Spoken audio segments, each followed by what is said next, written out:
The last 32 years have been horrendous. They still are, and they always will be. The murder of 11-year-old Lesley Molseed casts a long shadow. You're numb because you keep coming back to the fact that Lel's never coming home. It was a horrific crime that destroyed 3 families. This is the man that had killed my sister. And this is the last face that Lel had seen. I can't erase the past, I wish I could. It tears me apart some days. And it played on the mind of one man for more than 30 years. When he thought the front door was going in his dreams, or he thought there was someone in the garden, he thought they were coming for him. He lived a very unhappy, deviant and dark life.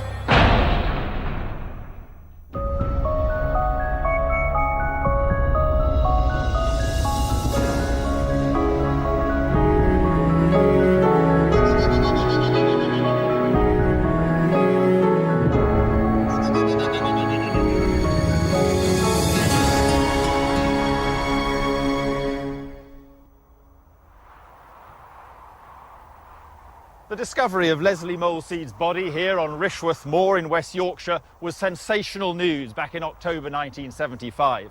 And more than 3 decades later, her death was in the headlines again when her murderer was finally brought to justice.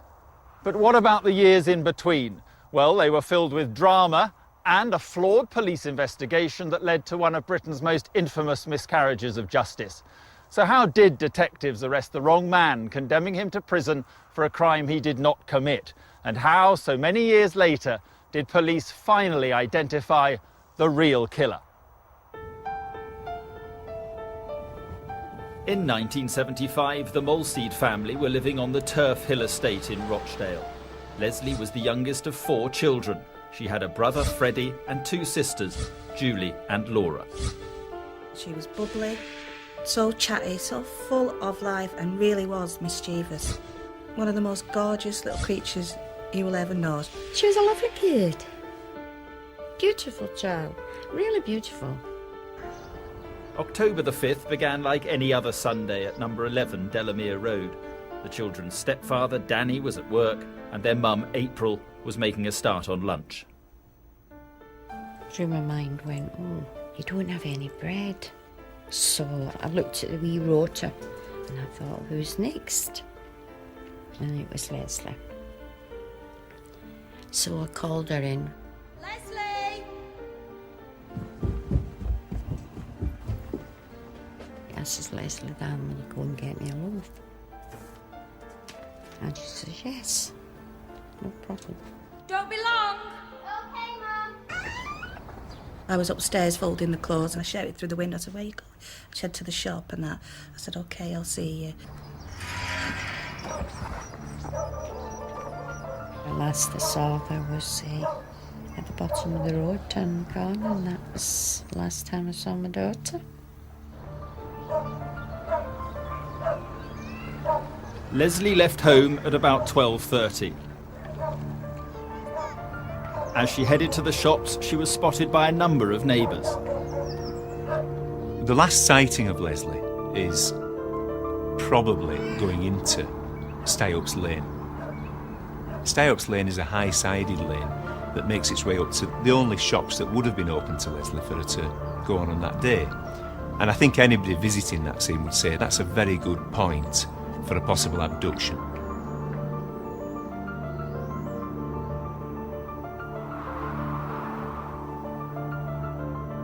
I don't know if it was about half an hour to an hour, and I said to Mum, she's not back. Lel's not back yet, so that's when Mum sent us out to have a look for her.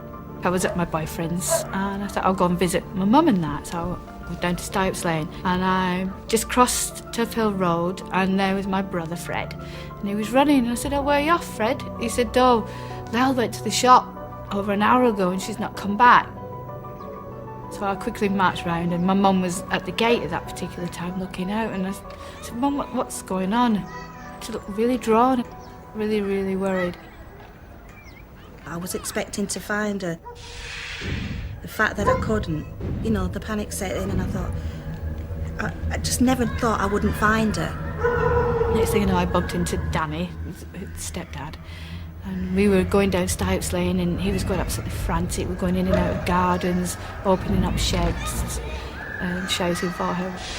And then the neighbours got to hear that she'd gone missing and they were coming out. And you can only imagine the sense of terror that there must have been actually on the estate as the hours unfolded. She would stop and talk to people and all that, so you could trace Lel's steps by the people that she talked to.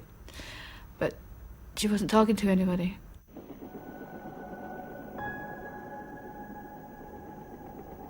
In the days that followed, as the police search widened, Lesley's family began to fear the worst. I went into meltdown. I was useless to anybody, even myself. Completely and utterly useless. I went numb. And although I was only 16 at the time, I knew something bad had happened. And I can always remember it was Tuesday morning and Mum was upstairs. She was actually sat up in Lel's bed and she had a whole pair of the old American black and white baseball boots. And she just put them down on the bedside table and I put the cup of tea there. And she said, "She's never going to wear them again, Julie." And I said, No, Mum, she's not. And we both burst into tears and just started crying. So we knew then that Lel was never coming home. Those fears were confirmed 3 days later when Lesley's body was found on Rishworth Moor in West Yorkshire, 10 miles from where she had lived. She'd been stabbed 12 times, and most of those stab wounds were around the shoulder and upper back area. Some of them were very fierce. The knife had been driven up to the hilt, and one indeed did go through Lesley's heart. She was fully clothed. Her body had possibly been posed. Her knickers were on show, and it was quite apparent there was semen staining on Lesley's vest, on her skirt, and on her knickers. The details of Lesley's brutal murder spread fear and suspicion through the community. The rumour would have gone round immediately that a stranger had snatched Lesley off the streets, and then so something approaching some form of hysteria really can build up. I think inevitably there is a great downward pressure on the officers, on the senior officers, and then down to the officers on the street. They want to get a result. They want to get this person off the street. As the days and weeks and months went on that Lesley's killer hadn't been caught, then everybody locally became a suspect. This is not a thing that can be solved quickly unless there is some sudden breakthrough as a result of information from the public. But with no specific breakthrough, the police turned their attention to anyone in the community who aroused suspicion generally. Their inquiries led them to a 23-year-old Inland Revenue clerk called Stefan Kishko. Stefan was the son of Ukrainian migrants, and he was rather a simple soul as a child. He looked odd, he was quite large for his age, he was quite timid, and rather a mummy's boy, really. When he was 18, he was walking home with his father, Ivan, and Ivan collapsed and died in the street. Now, Ivan was about the only male influence on his life, really, and when his father died, Stefan became even closer to his mum and really did cling to her apron strings. As a social misfit, Kishko was an easy target for local suspicions, and he'd been accused, wrongly, of indecent exposure by 3 young girls. On December the 21st, 1975, police took him in for questioning about the Molseed murder. Over the next 3 days, he was to become their prime suspect. When 23-year-old Stefan Kishko was taken in for questioning, police believed they'd found the killer of Lesley Molseed. He was extremely naive and ingenuous and very trusting. And he would have been very vulnerable at the time of his arrest. Before the Police and Criminal Evidence Act of 1984, a solicitor did not have to be present when police interviewed a suspect, and Kishko was questioned without one over the next 3 days. It was just before Christmas when he was arrested. I think the officers must have thought that Christmas had come a couple of days early. Stefan arrived gift wrapped for them. None of us were in that room. We don't know what went on, and he did emerge as a good circumstantial local suspect. There was no doubt about that. While questioning Kishko, the police made several discoveries which convinced them they had the right man. The detectives established that he had an apparent interest in pornography, also that he had a medical condition for which he'd been receiving testosterone treatment. He suffered from something called hypogonadism, which is that the male testes haven't descended, so he's sexually immature, sexually inactive. So the GP just prescribed him testosterone jabs. So he took the jabs in the arm, and it made him sexually active at 23, the first time ever. Kishko told police the injections had triggered new sexual feelings, leading him to buy pornography. But they claimed they'd triggered something much more powerful, uncontrollable sexual urges that had turned him into a child killer. Tell us where you were. Then came the moment that sealed Kishko's fate. Under the pressure of intense questioning, he suddenly confessed to murdering Lesley Molseed. He seemed to be under the impression that if he admitted it, gave them what they wanted, he would be allowed home and then it would all get sorted out, knowing that he, of course, was innocent. Whatever was going through his mind, it was a dreadful, dreadful mistake. Finally allowed access to a solicitor, Kishko retracted his confession, but by then the police had made up their minds, and on Christmas Eve, they charged him with murder. With Kishko remanded in custody, police were convinced they had the right man behind bars. So they made no connection when another crime happened a few months later, less than a mile from where Lesley had been abducted, even though it bore chilling similarities. On July the 3rd, 1976, part-time taxi driver Ronald Castry was charged with a sexual assault on a young girl, then released on bail. That night, the 22-year-old went home to his wife and told her what he'd done. It was the early hours of the morning. It was past his shift and everything. And he came in and he said, "Right, you can divorce me now." And I said, "Why would I want to do that?" And he said, "I'm in trouble, Bev.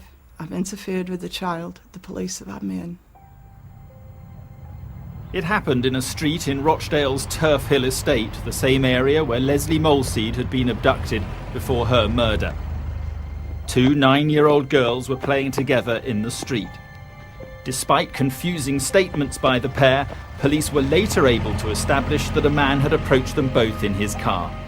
That man was Ronald Castry. One of the girls fled in fear, but Castry managed to get her friend into his car and drove away. It would appear that the girl was taken to a derelict house, had some of her clothing removed, and that Castry ejaculated and probably had the little girl touch him. So it was a very serious sexual offence. The girl managed to escape and ran home to tell her mother, who immediately called the police. Castry was arrested and pleaded guilty a week later. But despite the seriousness of the offence, the punishment was shockingly lenient. It's incredible to think that in July 1976, for an offence of indecent assault and gross indecency on a 9-year-old girl, the penalty at Rochdale Magistrates Court was £25 fine. Such a light sentence made it easy for Castry's crime to be brushed under the carpet.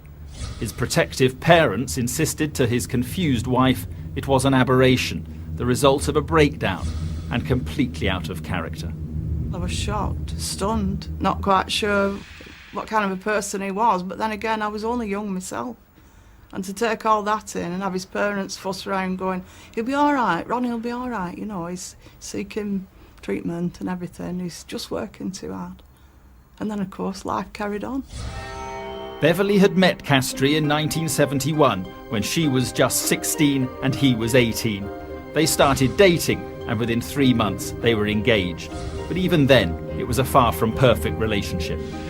I knew he was seeing other girls even when we were engaged, even before we got married. But they'll deny it, won't they? Till the dying day, till the last breath, they'll deny it. "Oh, you don't know what you're talking about, Bev. Come back when you do," you know. And then at that age, 16, 17, 18, you think, "Oh, well, he won't do it again," you know. So Stupid here, went and married him at 18, thinking I knew it all. How wrong was I? The violence didn't come out until after we were married. But he did have a fiery temper. Well, I'd never met anyone with such a fiery temper before. One time he picked me up by the breasts and threw me down the corridor. As a result of that, I was all bruised. And that was just one of many incidents recorded on the doctor's records. Castrie's behaviour drove Beverly to have a brief affair of her own, and she fell pregnant by her lover. In September 1975, she gave birth to a son, but a minor complication saw her and the baby readmitted to hospital on October the 3rd, just 2 days before Lesley Molseed's disappearance. It's probable that Ronald Castrie was angry at the birth of his first son that he knew not to be his. He was only 21. His wife was back in hospital and kept in there, so he was home alone. He therefore had the opportunity and maybe a motive. But at the time, the police weren't examining the opportunities and motives of others. They were focused solely on Stefan Kiszko, whose trial for Lesley Molseed's murder began on July the 7th, 1976. The first time I actually saw Stefan Kiszko was at the murder trial in 76. And I can remember looking down on him and thinking, God, he's so tall, he was so big. How could he have done that to my sister? Kiszko now vehemently denied any involvement in the murder, but his lawyers knew it was going to be hard to undo the damage done by his initial confession. As a result, they decided to run 2 alternative defence arguments. The first was that their client hadn't committed the murder. The second was that if he had done, it was due to mental illness brought on by the testosterone injections he'd been receiving. As I understand it, the specialist who had actually prescribed those drugs was available to the defence, and he'd made it clear to them that that was arrant nonsense. But this was ignored in the defence claim of diminished responsibility, which to the jury may have appeared as effectively an admission of guilt. It seems to me that once the defence were pushing that to the forefront of the mind of the jury, then the jury, like the public, would think that they'd got the right man. 2 weeks later, the jury at Leeds Crown Court rejected both defence arguments and returned a verdict of guilty. Stefan Kiszko was sentenced to life in prison. Stefan was already being escorted back down the stairs. The court was in an uproar. In my eyes, that was the person that had killed my sister Lil, and that's where he should be, in prison, and I never wanted him to get out. It's something you just can't put into words. You're numb because you keep coming back to the fact that Lel's never coming home. And he, Stefan, was the last face that she'd seen, and all these things were going through your mind. Kiszko was taken to Armley Prison in Leeds to begin his life sentence as a convicted child murderer. He went through horrendous experiences inside prison in terms of bullying other inmates. And of course, the one thing they always said to him was, the only way that you'll ever get parole is if you confess to this murder. And that you did in 1975. And Kiszko would never, ever admit to it. He was physically and verbally abused, and abused in all sorts of unpleasant ways. And the effect of those experiences were to make him ill, and gradually he became more and more mentally ill. In May 1978, Kiszko's appeal was rejected. Isolated in prison for his own protection, he now faced the prospect of a life behind bars. But his mother Charlotte refused to give up hope and waged a one-woman campaign to prove her son was innocent. This was one determined little lady. She was going to have a day when her son would walk out of jail.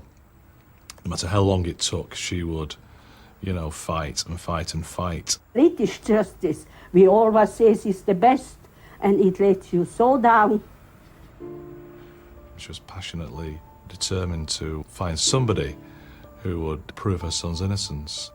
Charlotte Kishko contacted anyone she believed could possibly help her cause, including Mrs. Thatcher and the Queen. She finally found a sympathetic ear in solicitor Campbell Malone. The more that I looked at the case, and the more that I spoke to other people who had also looked at the case, the more I just developed the feeling that there was something terribly wrong. There was one man, though, who knew for certain that Kishko was innocent, but he remained silent. By the mid-1980s, Ronald Castry and his wife Beverly had 3 children, but the appearance of conventional family life disguised a catalogue of abuse. I'd describe my dad as being split personality. He'd be all right to everybody outside, but to us it'd be psychological, violence towards me, physical violence towards my mum. He had to tread around on eggshells all the time, and he did have guns for a certain amount of time. And by this time, he drank an awful lot. He'd down a bottle of whiskey a night, and then mixed with painkillers as well. It was like a time bomb waiting to go off. He was totally weird in the bedroom department. He had washing lines, canes, box of tricks, you know. He always had a keen interest in schoolgirls, and he wanted my mum to dress up in schoolgirls' uniforms, and because my mum wasn't that way inclined, he'd openly say in front of us kids, well, I'll go out and find someone to do it. So that'd lead him to prostitution. Castry was a regular user of prostitutes over the years, but there was a much darker side to his sexual fantasies, which had disturbing echoes of his previous conviction. The family holidays were taken at the same place. We went there for a number of years. We didn't realise why in the beginning. It was only as the boys got older we all realised together that he was taking an interest in the young girls. He'd send us lads off swimming, and he'd stood there in the pool, main pool, ogling at the girls. One time we were quite close to another couple and their 2 daughters, and he made them feel so uncomfortable they moved. You cringe, you're embarrassed, you just want to curl up and die. Ronald Castry may have been enjoying his freedom, but without his knowledge, events were unfolding that would soon put him in fear. The man doing time for the murder he had committed was about to be declared innocent.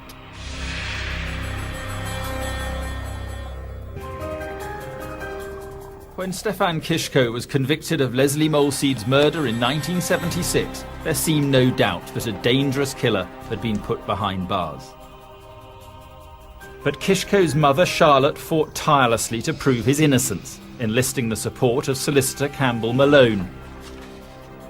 His efforts led to West Yorkshire Police re-examining the case in 1991.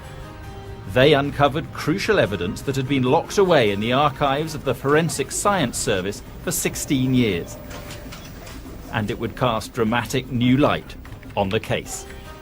The police came to see us, and they gave us a background as to what the new evidence was, that the world was led to believe was new evidence. What the police had discovered were notes taken by a forensic scientist at the time of the original inquiry. What we know now, and what should have been known then, and possibly may have been known then, was that the semen taken from Stefan did not match the semen which was found on the body. Stefan Kishko had a condition by which he could never produce sperm heads in his semen. Never. It was always known from the early days of 1975, from the first examinations, that the semen staining on Lesley did contain sperm heads. It would appear that that matter didn't get an airing that it should have done at Leeds Crown Court. Stefan Kishko had been cheated out of 16 years of his life.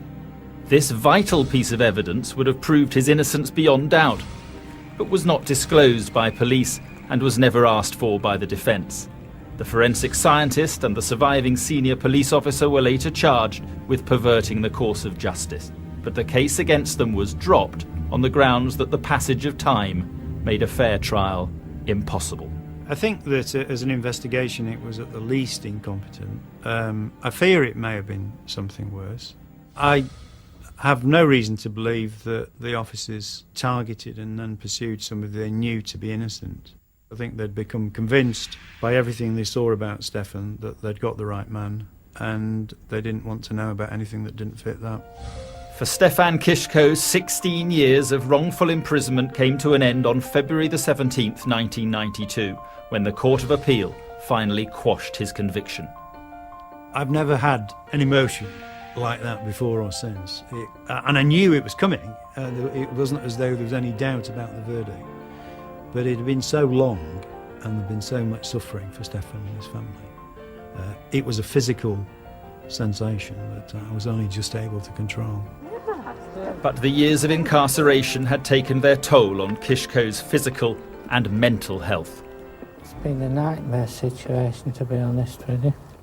Prison's been very difficult. The whole situation in the police station was a very difficult one, and the whole situation just has been intolerable. He struggled when he came out. He had a lot of difficulty coping.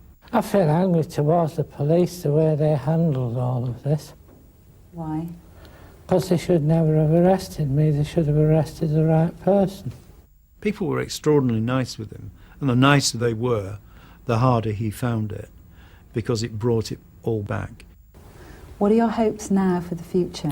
My hopes for the future are to get married, go on holiday and enjoy my life as much as I can.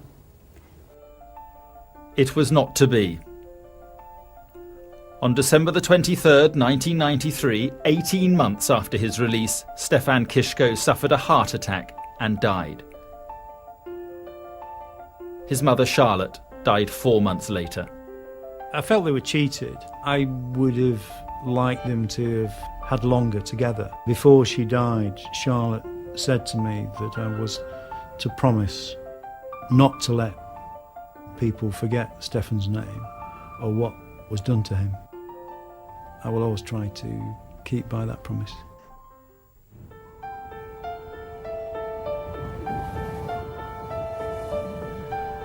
For the family of Lesley Molseed, Kiszko's release marked the beginning of a new ordeal. I'd hated this man for so long, and now they're telling me that this man hadn't done it, and there was somebody else out there who had actually killed Lel, and I couldn't accept it. Even to this day, it's still there. You know, I had 16 years of living where Kiszko killed my daughter, and it's still. Everybody, you know, people keep talking about, oh, you want a poor lad and all that. I kind of get that. I'm very upset about Kiszko serving 16 years in prison for the murder he didn't do. There's somewhere out there there's a man who killed my sister. And the police, I hope to God they catch him, because I'll never rest until they do. None of us will rest. None of us, in fact, will rest. It brought it to the forefront of my mind. What had happened to Lel, what she'd gone through. So you started all over again. Lel, Leslie Cotton Socks had been murdered again. I appeal to any person who has any information that could assist the police in any way to come forward. 2 families have been the victims of this murder, mine and Mr. Kiszko. And if anybody can help our anguish over Lesley's murder, please come forward. A new hunt to find Lesley's killer was now underway. The first thing you do is clear the ground from under your feet. So you go back to 1975 and you say, well, what evidence, what information did we have at that time? And a number of potential suspects emerged from that data trawl. Several men were questioned by police, but by the mid-90s the investigation had stalled. Desperate to see the killer brought to justice, Lesley's family took to the streets with their own campaign to remind people of the little girl who'd been murdered back in 1975. People forget at times that that little girl is dead. I mean, she's my little girl, and I think about her day in and day out. This man has got to be brought to justice. With such a frustrating lack of progress, West Yorkshire Police launched a cold case review, under the leadership of Detective Chief Superintendent Max McLean.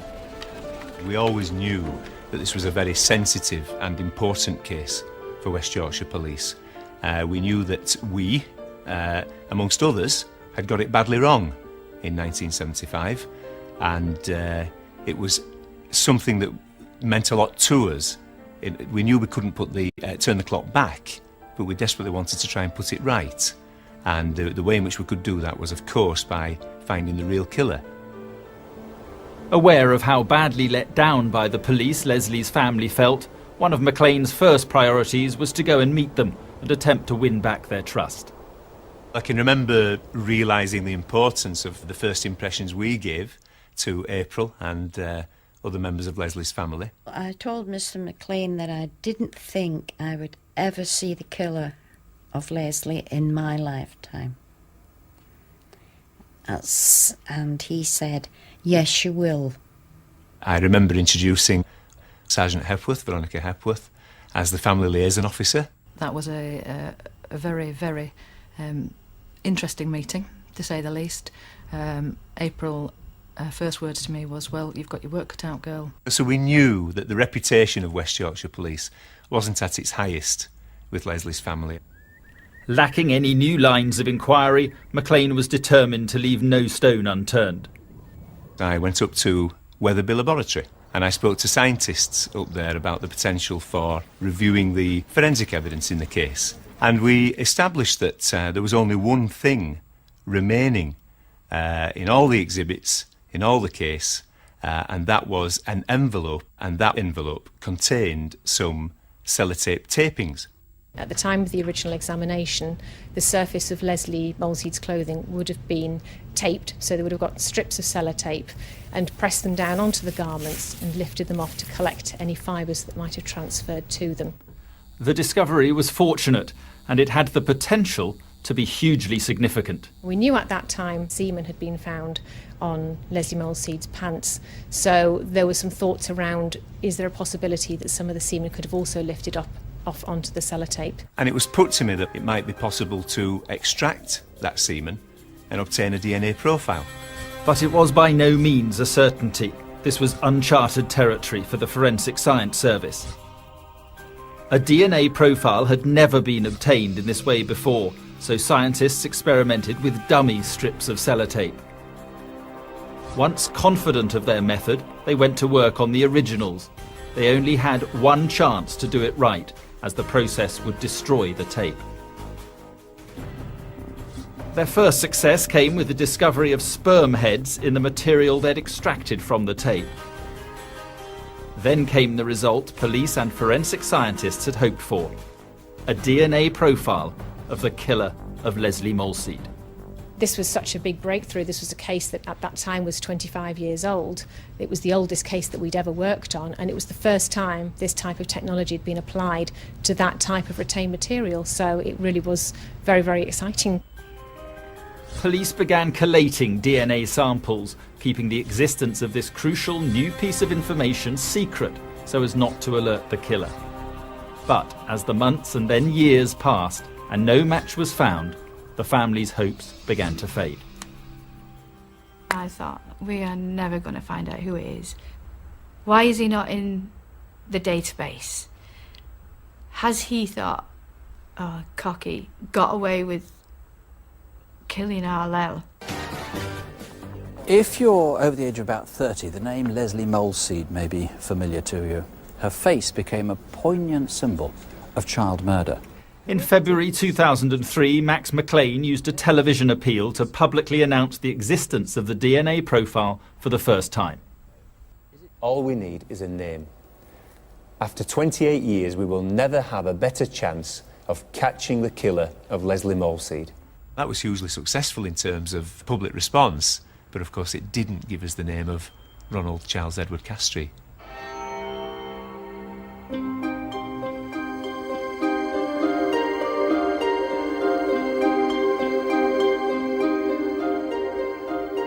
Since 1990, Castry had been running a comic book shop in Ashton-under-Lyne. At the time, his chosen business raised no suspicions, but his motives have now been cast in a new light. We wonder whether that particular type of occupation does give him access to children and to the world of fantasy. It was his cover. He was a well-known businessman, respected, but then he had a dark secret. After Lesley's murder, you see that he lived a very unhappy, deviant and dark life. And I think that tells a lot about the man. Throughout the years, he was very jumpy, and we could never fathom out why. In the middle of the night, he would leap out of bed and, "Bev, there's someone in the garden."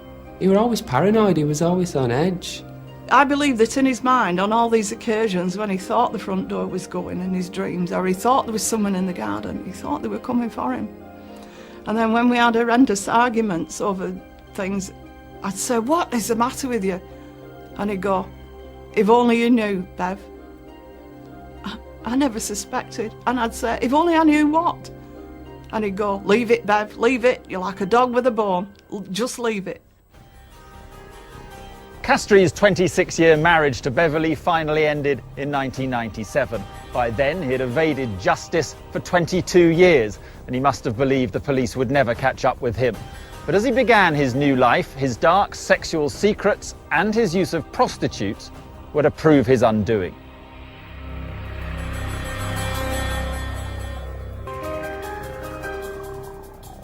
"30 years after the murder of Lesley Molseed, West Yorkshire police had a DNA profile of her killer, but no match. Then, on October the 1st, 2005, Ronald Castrie was accused of rape by a prostitute and later arrested. Although the police didn't charge him, new laws allowed them to take a routine DNA swab. And this was the moment when Castrie's lifetime of lies finally unravelled. When the Forensic Science Service next ran the DNA profile of Lesley's killer through the database, they discovered they had a perfect match. I got a phone call from Kathy Turner at the lab who asked me if I was sitting down, and at first what she told me didn't sink in.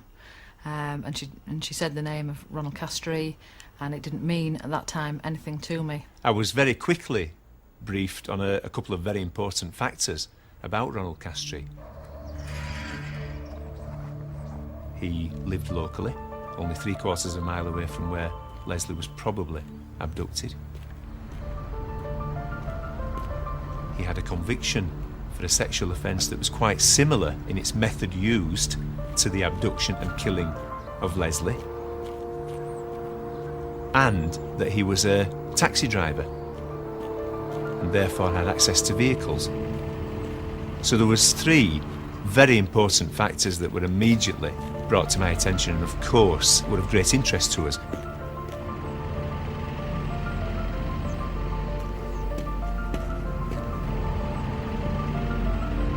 The DNA match really was just the start of the research work that we had to then undertake and prove that Lesley Molseed had been killed by Ronald Castrie. By November the 5th, 2006, the police were convinced that at long last they had the right man. They were ready to make their arrest. Are you Ronald Charles Edward Castrie? I am. Right, listen very carefully to what I've got to say to you now. You were under arrest for the murder of Lesley Susan Molseed. You're joking. Between 12 noon on Sunday, the 5th of October 1975 and 06:45 a.m. on Wednesday the 8th of October 1975. Do you understand the caution? Yes, I understand the caution. Your arrest is necessary for the prompt and effective investigation of the offence. It's ridiculous. That same morning, Lesley's family were told the news they'd waited more than 30 years to hear. Oh my God, don't know what to say to you. It was just, my God, I can't believe it. Are you sure? Are you 100% sure this is the man? I was over the moon. I really was. Gobsmacked, I think, is a term I would use. I don't think April ever thought that she would see a positive match to the DNA profile in her lifetime. But there was another family for whom news of the arrest was a devastating blow. When they said that, we've got you down on suspicion of murder, my world just fell apart. I said, are you sure? And they went, as sure as we'll ever be. And then I felt incredibly angry with him, you know. I thought, oh, all them years, you know, and I've lived with you and covered it up. We've been a cover-up, all of us. Did you kill Lesley Susan Molseed? I did not. Do you know anything about the murder?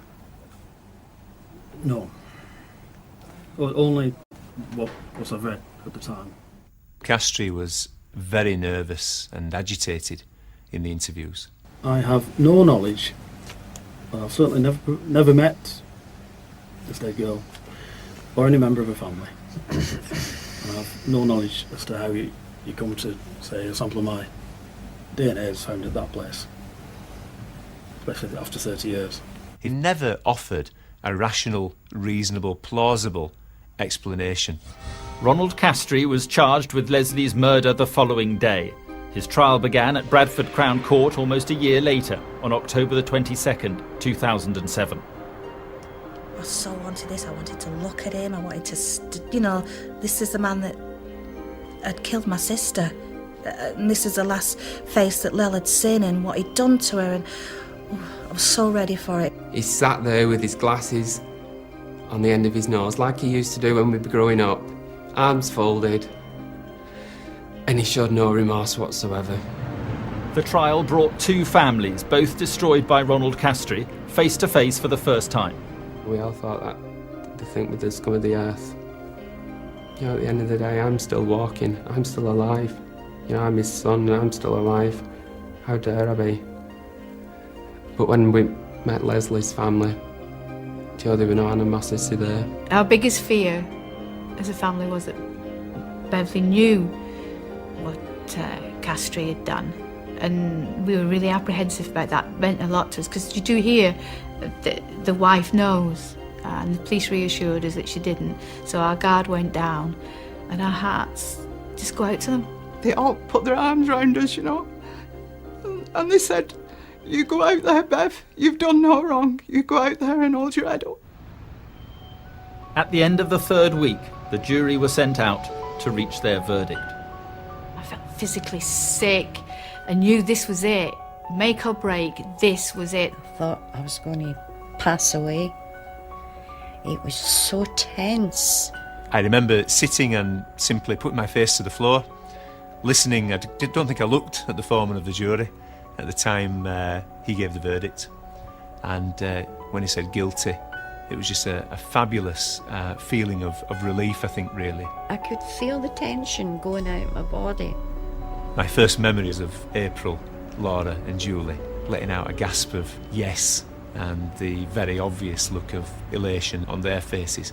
And that was a very proud moment. All I heard was guilty. And it was just like a weight being lifted off my shoulders. You know, oh, thank God. Because right up until that last second, there was just that little inkling. We thought, he's going to get off. He's going to get away with it. He's crafty. We are relieved that after so long, our quest for justice for Lesley is now over.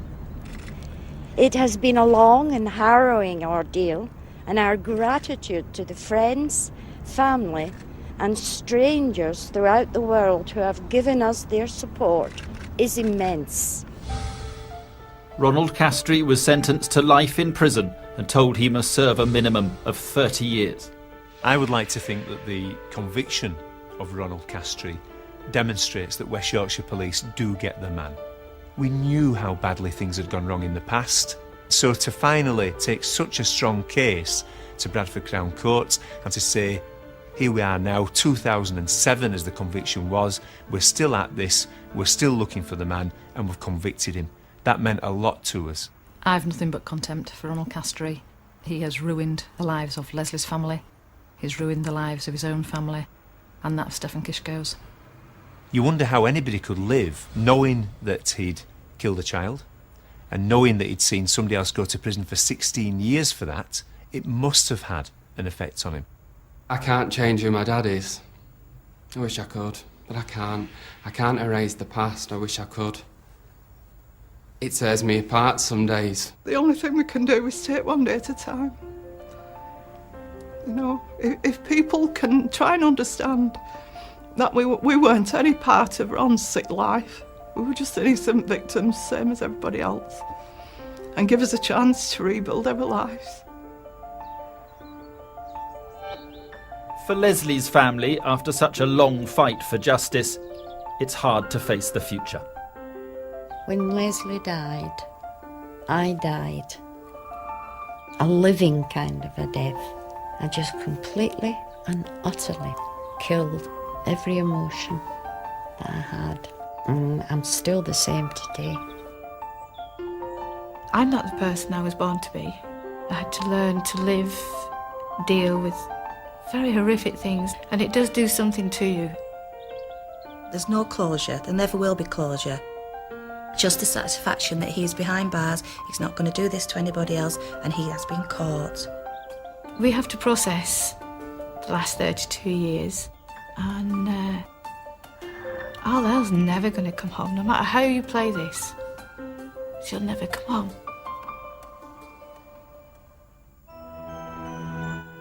So, can Theo Walcott kick Arsenal to another victory? We'll find out tomorrow night. UEFA Champions League action versus FC Porto.